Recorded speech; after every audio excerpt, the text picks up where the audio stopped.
Hello friends, நம்ம சேனல்ல தொடர்ந்து பார்த்தீங்கன்னா கல்ஃப் பத்தின இன்ட்ரெஸ்டிங்கான ஃபேக்டை பார்த்துட்டு இருக்கோம். அந்த வகையில இன்னைக்கு நம்ம சூப்பரான ஒரு இன்ட்ரெஸ்டிங்கான ஃபேக்டை பார்க்க போறோம். வாங்க என்னன்னு தெரிஞ்சுக்கலாம்.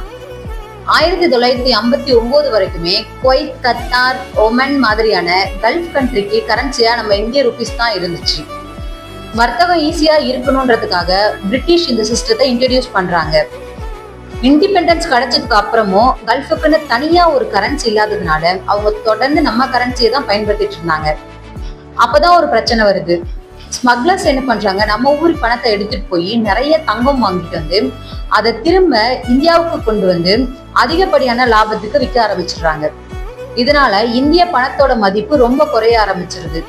இதுக்கு தீர்வா RBI என்ன பண்றாங்க, கல்ஃப் ருபின்னு ஒண்ணு இன்ட்ரடியூஸ் பண்றாங்க. இந்த கல்ஃப் ருபியோட வேல்யூ பாத்தீங்கன்னா இந்தியன் ருபிக்கே ஈக்குவலா தான் இருக்கும். ஆனா இது இந்தியாவுக்கு வெளியே மட்டும்தான் செல்லும். 1966ல இந்தியாவில் நடந்த ஒரு பொருளாதார நெருக்கடினால RBI இந்திய பணத்தோட மதிப்பை குறைக்கிறாங்க. ஃபார் எக்ஸாம்பிள் என்னன்னா, ஒரு ரூபாயோட மதிப்பு 80 பைசான்னு சொல்றாங்க. இதனால கல்ஃப் ருபியோட மதிப்பு ரொம்ப குறைய ஆரம்பிச்சிருது. இதை பார்த்து கடுப்பான கல்ஃப் கண்ட்ரிஸ் என்ன பண்றாங்க, இந்தியன் ருபியை மட்டுமே நம்பி இருக்காம அவங்களுக்கு சொந்தமான கரன்சியை கிரியேட் பண்ண ஆரம்பிக்கிறாங்க. இந்த மாதிரியான இன்ட்ரெஸ்டிங்கான ஃபேக்டை தொடர்ந்து தெரிஞ்சுக்கணும்னா நம்ம சேனலை மறக்காம ஃபாலோ பண்ணிக்கோங்க.